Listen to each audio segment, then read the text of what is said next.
திருச்சிற்றம்பலம். நம பார்வதி பதையே. ஹரஹர மகாதேவா. தென்னாடுடைய சிவமே போற்றி, எந்நாட்டவர்க்கும் இறைவா போற்றி. அருள்மிகு அங்கேற்கெண்ணியம்மை உடனாய் உரையும் சொக்கநாத பெருமான் மலரடிகள் போற்றி போற்றி. திருச்சிற்றம்பலம். திருவிளையாடல் புராணம் திரு ஆலவாய்க்காண்டம் நரி பரியாக்கிய படலம் 59வது திருவிளையாடல். நரசிங்க பாணத்தை விடுத்து சமணர்கள் ஏவிய யானையை அழித்த சோமசுந்தர கடவுள் பாண்டிய மன்னனிடம் அமைச்சராயிருந்த ஆண் சிங்கம் போன்றவராகிய வாதவூரடிகளை குரு வடிவத்துடன் வந்து தன்னுடைய திருவடியை சுடி ஆட்கொண்ட திருவிளையாடலை இதுவரை கண்டோம். இனி சோமசுந்தர கடவுள் நரிகளை பரிகளாக்கி நடத்தியவாறு நடந்த திருவிளையாடலை இனி காணலாம். சுற்றமாம் பாசம் நீவி துகளறுத்திருந்தார் தம்மை மற்றை நாள் அழைத்து வேந்தன் வந்தில போலும் இன்னம் கொற்றவாம் பரிகள் என்ன குறுமதி முடித்தான் அன்பர் இற்றை நான் முதல் நாள் 3 ஈண்டுவ இறைவ என்னா. சுற்றமாகிய தொல்பசு குளங்களிலிருந்தும் நீங்கி துகள் அறுத்து காமம் வெகுளி மயக்கம்ன்ற ஆணவமல குற்றங்களிலிருந்தும் நீங்கி சிவயோகத்தில் இருந்த வாதவூர் அடிகளை மறுநாள் மன்னன் பாண்டிய மன்னன் அழைத்து குதிரைகள் இன்னமும் வர காணோமே ஏன் என்று வினவ, திருவாதவூர் அடிகளும் இன்று தொடங்கி இன்னும் 3 நாளைக்குள்ளாக குதிரைகளெல்லாம் வந்துவிடும் என்று கூறி சிந்துர நுதன் மால் யானை செல்வ அப்பரிக்கு வேறு மந்துரை அகன்றவாக ஆக வகுக்க சூழ் தண்ணீர் ஊட்ட நன்துறை தடங்கள் வேறு தொடுக நீள் நகரமெங்கும் இன்துறை மாட எல்லாம் அழகு செய்திடுக என்றார். சிறந்த பரிகள் மிகுதியாக வரும்ன்ற காரணத்தால் குதிரை கூட்டங்களை எல்லாம் பெரிதாக அமைக்க சொல்லுங்கள். குளங்கள் அவைகள் நீர் அருந்துவதற்கான குளங்களையும் நிறைய தோண்ட செய்யுங்கள். ஊர் முழுவதும் அலங்காரம் செய்ய என்று வாதவூர் அடிகள் சொன்னபடியே பாண்டிய மன்னனும் செய்வித்தான். குதிரை அடைக்கும் கூடங்களையும் பெரியவாக செய்து பல குளங்களையும் வெட்டினான். வரையறை செய்த 3 வைகளும் கழிந்த பின்னால் கரையறு பரிமாய் ஈண்ட கண்டேலம் இன்னம் என்னா விரையறை வண்டார் தண்டார் வேம்பனும் விழித்து வந்த உரை அறை நாவினாரை ஒருப்பவன் ஒத்து சீரா. 3 நாள்களும் போய்விட்டன. இன்னும் குதிரைகள் வந்த பாடில்லை. 4ஆம் நாளும் வந்துவிட்டது.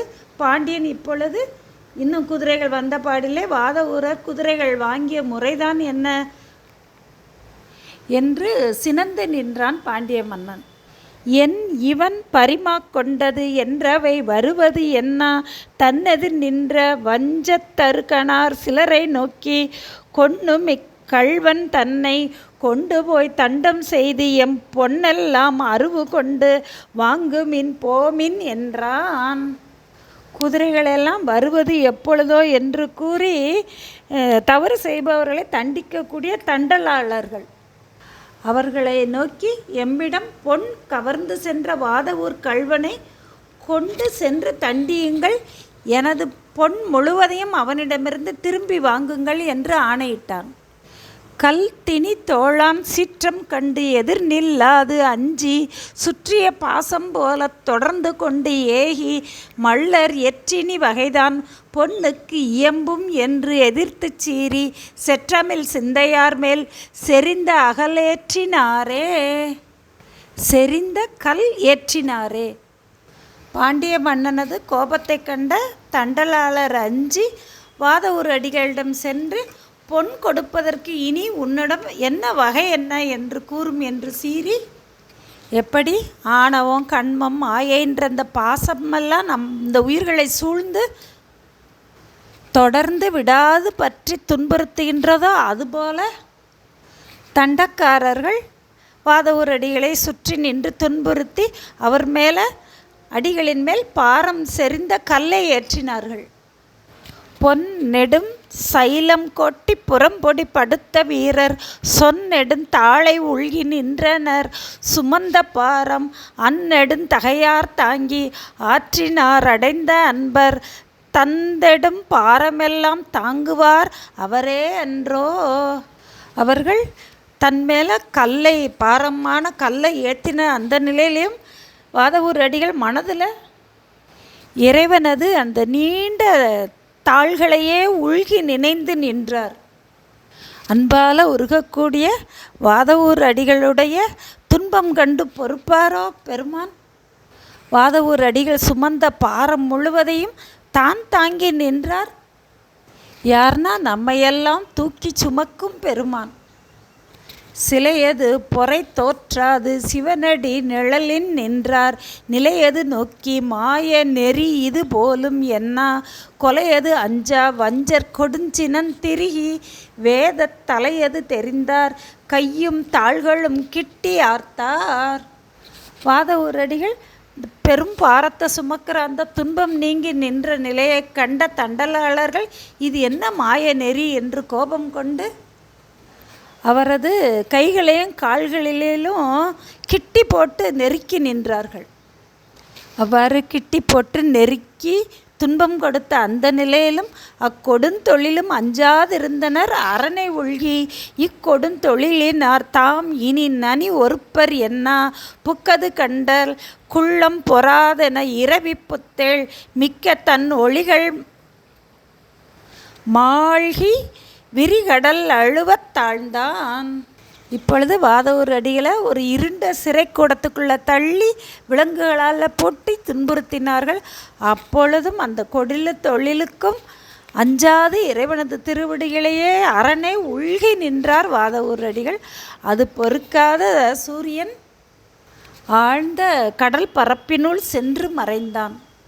சூரியன் மேற்கில் சென்று மறைவது நாள்தோறும் நடக்கக்கூடிய நிகழ்வு தான்.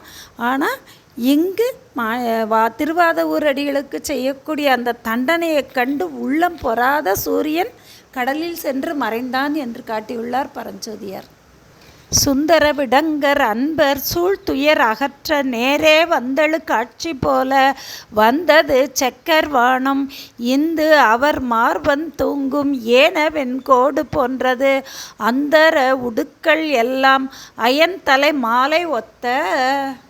திருவாதவூர் அன்பர் படும் துன்பத்தை அகற்றுவதற்காக நேரே வந்து எழுந்தது போல சூரியன் மறுநாள் தோன்ற கங்குல் பொழுது நீங்கி பொழுது புலர்ந்தது. அந்த மில்லழகன் தன்னை அங்கையர் கண்ணியோடும் சுந்தர அமளி பள்ளி உணர்த்துவான் தொண்டர் சூழ வந்தனை செய்யும் ஆர்ப்பும் மங்கள சங்க வார்ப்பும் பந்த நான் மறையின் ஆர்ப்பும் பருகினார் செவிகள் ஆற. அந்த அதிகால பொழுதில் அங்கேற்கண்ணி அம்மையோடு வீற்றிருந்து அருள் செய்யக்கூடிய பேரழகனாகிய சோமசுந்தர கடவுளை துயில் எழுப்பும் பொருட்டு தொண்டர்களெல்லாம் சூழ நின்று ஓதக்கூடிய திருப்பள்ளி எழுச்சி பாடல்களின் ஒளியும் சங்க முழக்கமும் வேத நான்மறைகளின் ஒளிகளும் தன்னுடைய செவியார கேட்டார் திருவாதவூரார்.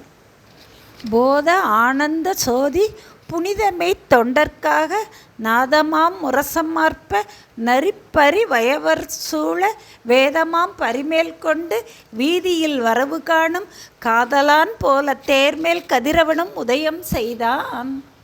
சத்சித் ஆனந்தமாய் இருக்கக்கூடிய ஞானானந்த ஒளிப்பிழம்பாகிய இறைவன் தன்னுடைய மெய்த்தொண்டர்க்காக நாதமாகிய முரசு ஒலிப்ப வேதங்களை குதிரையாக கொண்டு அதன் மேல் ஏறி வரும் அழகை காண்பதற்காக சூரியன் உதயம் செய்தான். சோமசுந்தர பெருமானது விமானம் திருக்கோயில் விமான திசையை நோக்கி கைதொழுவி கூப்பி நின்றார் திருவாதவூர் அடிகள். எந்தாய் அனைத்து உலகும் ஈன்றாய் எத்தேவர்க்கும் தந்தாய் செழுங்குவளை தாராய் பெருந்துறையில் வந்தாய் மதுரை திரு ஆலவாய் உறையும் சிந்தாமணியே சிறியேற்கு இறங்காயோ.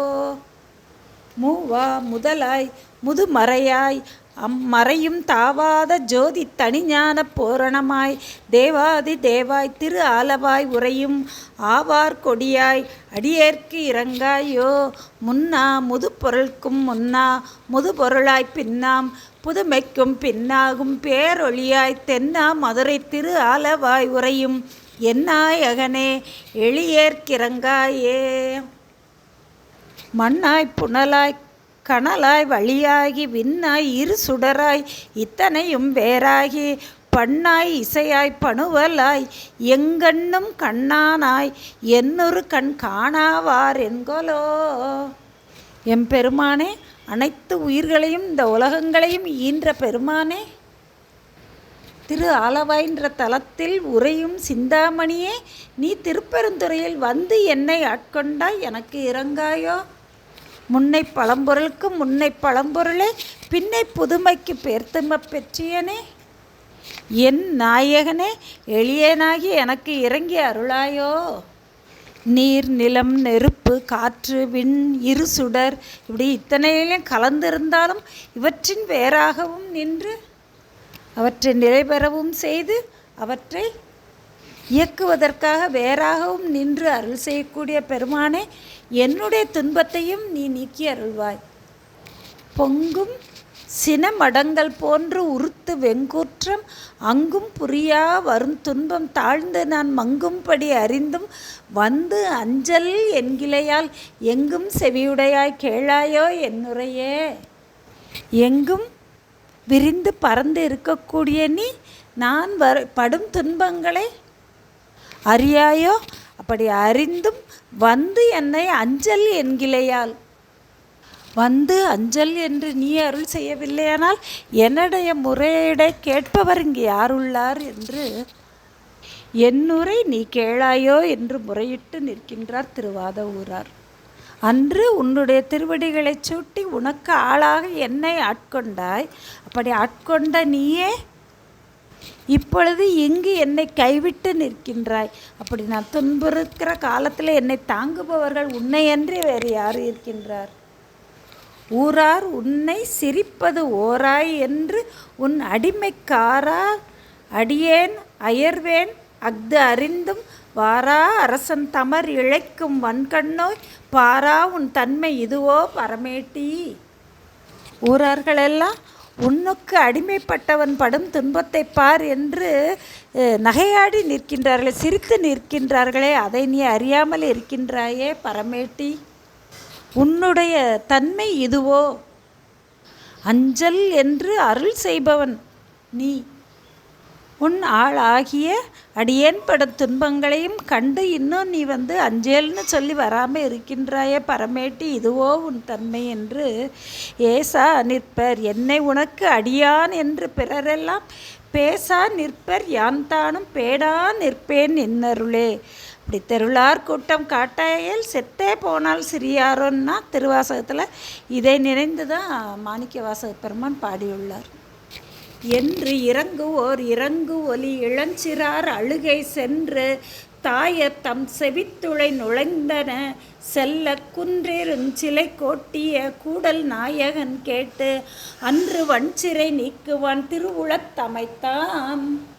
அஞ்சல் என்று சொல்ல நீ வரணும்னு மாணிக்க வாசக பெருமான் மனம் குலைந்து முறையிட்டு அழுக அதனை கேட்ட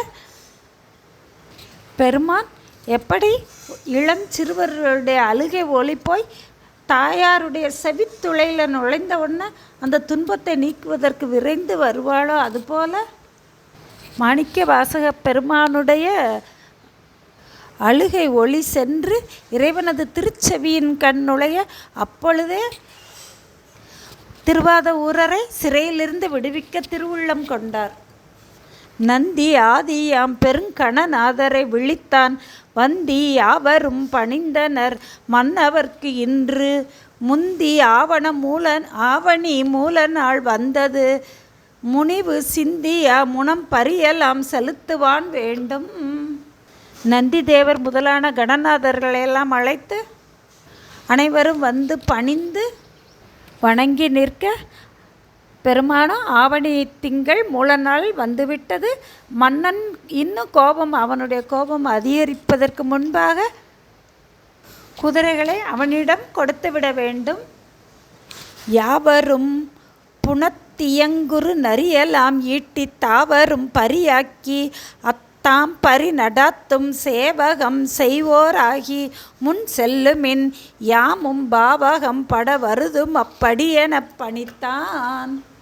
நீங்களெல்லாம் காட்டில் தெரியும் நரிகள் அனைத்தையும் கொண்டு வந்து குதிரைகளாக செய்து அக்குதிரைகளை நடத்தும் சேவகராக நீங்கள் முன்னே செல்லுங்கள், நாமும் பாவகம் பட வருதும். பாவகம் பல பல காட்டி வரக்கூடியவர் பெருமான். நம்ம ஏற்கனவே வலை வீசிய படலத்தில் வளைஞ்சனாக வரும் பொழுது அந்த மீனவ இளைஞனாகவே அதற்கேற்ற அந்த பாவகத்திலேயே வந்தார். மாமனாக வந்து வழக்கு உரைத்த படலத்தில் மாமனாகவே தோன்றி அருளினார். அப்படி என்ன வேடம் கொள்கின்றாரோ அதற்கேற்றவே வேடம் புனைந்து வரக்கூடிய பாவகம் உடையவர் பெருமான். பார்க்குறவங்களுக்கு ஒரு குதிரை சேவகரே நேரே வருவது போல பாவகம் காட்டி வந்தார் பெருமான். ஏகநாயகன் ஆணை பூண்டு எழுகணத்தவரும் நாகநாடரும் வியப்புற நரியலாம் திரட்டி வேகவாம் பரியாக்கி அவ்வெம்பரி நடாத்தும் பாகராயினார் அவர் வரும் பரிசது பகர்வாம். ஏகநாயகன் ஆணை, இந்த ஒப்பற்ற ஒரே தலைவனுடைய ஆணையை மேற்கொண்ட நந்தி தேவர் முதலான கணங்களும் காட்டில் உள்ள நரிகளையெல்லாம் ஒரு இடத்துல சேர்த்து அதை தாவும் குதிரைகளாக செய்து அவர்கள் அந்த குதிரைகளை நடத்துகின்ற சேவகர்களாக அதன் மேல் ஏறி வந்த அந்த பரிசை இனி நாம் காண்போம். திருச்சிற்றம்பலம்.